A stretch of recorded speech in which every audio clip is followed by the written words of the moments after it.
Area number 2 of the 3 that we need to understand, I call metabolic compromise. Essentially, it boils down to the question, is my child getting the proper fuel for their body to function appropriately? And specifically, let's look at the brain. Is the brain getting the proper fuel it needs to be able to work properly? This is, again, just like structural compromise, this is an area that is often overlooked, often neglected by practitioners and healthcare providers. If the brain is not getting the proper fuel, we can't expect the brain to function. Just like my car. If I put diesel in my car that requires unleaded gasoline, it's not going to function properly, will it? I'm going to have big problems on my hand and maybe more importantly, a lot of costs associated with that. Your brain controls everything that happens in your body. Everything. It's kind of important. Every breath that you take in, as you breathe in, 20% of that oxygen goes straight to your brain. 20%. Even though your brain makes up less than 10% of your body weight, it takes 20% right off the top of the oxygen you breathe in. It needs it. It craves it. It consumes it because it's working 24/7. Same thing with the nutrients that you consume. It's the same ratio. 20% of those nutrients go straight to the brain. Your brain demands it, and appropriately so, in my opinion. If the brain can't perform, we can't expect the body to perform. If the brain can't function, my body will be in a state of dysfunction. So we have to make sure that the brain is getting the proper fuel, and we see compromise in that fuel delivery system in these conditions you see there on your left. Blood sugar dysregulation, things like hypoglycemia, diabetes, of course, type 1 and type 2 diabetes, even the pre-diabetes or metabolic syndrome, syndrome X, those kind of things. Those can compromise the ability to deliver glucose, a simple sugar, to the brain. Adrenal gland disorders, cortisol, excessive cortisol output compromises the brain. It compromises the brain. Excessive cortisol output is actually toxic to the brain. Cortisol is one of the stress hormones produced and secreted by your adrenal glands. When you live in an overstressed situation, we'll talk a little bit about stress later on. We secrete this cortisol. It goes throughout the body. It's designed to unlock sugars. It's designed to ramp up your autonomic nervous system in a fight or flight situation to get you out of that stressful situation. It's not, however, designed to be in your system chronically, prolonged. And when it is, it actually eats away at this little membrane called the blood-brain barrier. This blood-brain barrier is designed as a filter.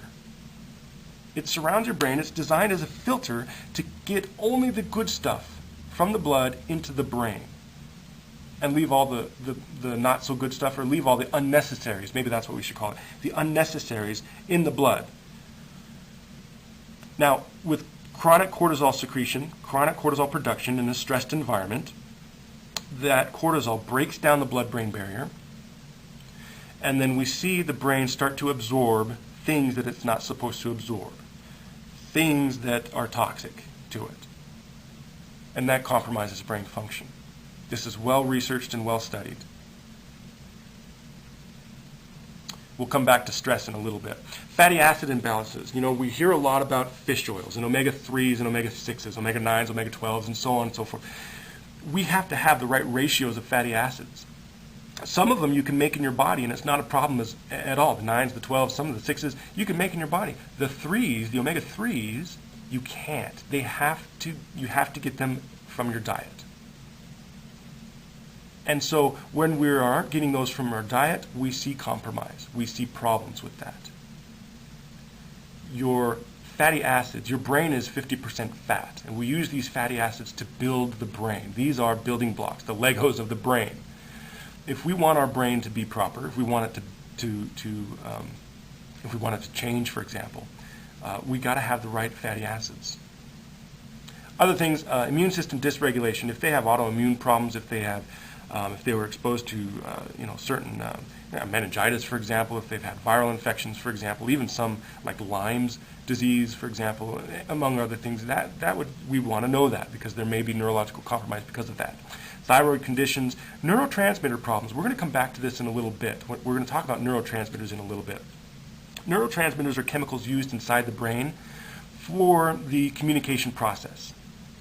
Again, more on that in a little bit. But for your brain to build these neurotransmitters, and it does inside the brain, that's where we build them, we have to have the proper amino acids. We get amino acids by consuming proteins. If we're not consuming the proper proteins, and again, I don't have any problem with vegetarianism, with veganism, I don't, whatever. But for those patients, I strongly urge them and guide them and coach them through getting the proper proteins. And sometimes that means supplementation. Because there are certain amino acids that come primarily through animal products. And if they're not going to eat those, which is fine again, we got to make sure we're supplementing. And I've got several patients where supplementing an amino acid, led to a reduction of their symptoms significantly. They just weren't getting it in their diet, even though they were guided by a dietitian and even by a medical doctor. For one patient I'm thinking of particularly, she was still missing a very key amino acid. So her brain wasn't able to build the proper neurotransmitter, brain wasn't able to function properly, and she had her symptoms associated with that. Other things, food sensitivities, we've heard a lot about gluten and dairy and soy and all that stuff. That's something we got to consider, and so on and so forth. There's lots of different avenues to consider when we're talking about metabolic compromise. Back to cortisol, to stress on the brain. I saw this picture on the internet, thought it was kind of interesting. I can't vouch for the validity of this, but I thought it was interesting. This lady bought some McDonald's fries, and she bought some Kentucky Fried Chicken fries on December 23rd, 2008. She put them in these airtight jars, and she took a picture of them every day and posted them on her blog. And boy, about a month later or so, you would expect the French fries to look kind of like what the Kentucky Fried Chicken fries look like. Moldy and disgusting and degraded and decomposed, hopefully, right? It's food. Hopefully it degrades. Those McDonald's fries look almost the same after a month or so as when she bought them, when you compare the pictures. And so I'm not picking on McDonald's, I'm not picking on KFC either. I just thought this was interesting and very telling about the fact that we need to be aware of what we're putting in our bodies. We need to be aware that things that make food convenient aren't necessarily good for your body. Hopefully that's obvious for you, and I think we all know that. On a certain scale, we know that. But is it causing our symptoms? Maybe, maybe not. As we look at this next slide, I want you to kind of check this out and see what you think. Now, anxiety isn't listed here. You look at the ingredient on the left, why it's being used in the middle, and then why some things that it's been shown to cause. Anxiety isn't listed specifically, but look at why it's bad. Artificial colors, for example, fatigue, hyperactivity, headaches, allergic reactions, artificial flavorings, again, hyperactivity, right? Artificial sweeteners, dizziness, headaches again, hallucinations, yeah. And on and on and on it goes. Go down to high fructose corn syrup, right? Yeah, not so good.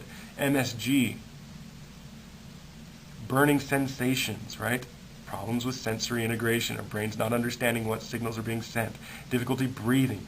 Changes the chemical signaling in the brain. Okay. If the chemical signals in the brain aren't working properly, your brain can't function properly. And you're going to experience symptoms. And I will tell you that anxiety can be one of those symptoms. We need to be aware that things, again, that make food convenient are not necessarily good for us. Okay? MSG is great. It's a food enhancer. It makes things taste fantastic, doesn't it? But what's it doing to our brain?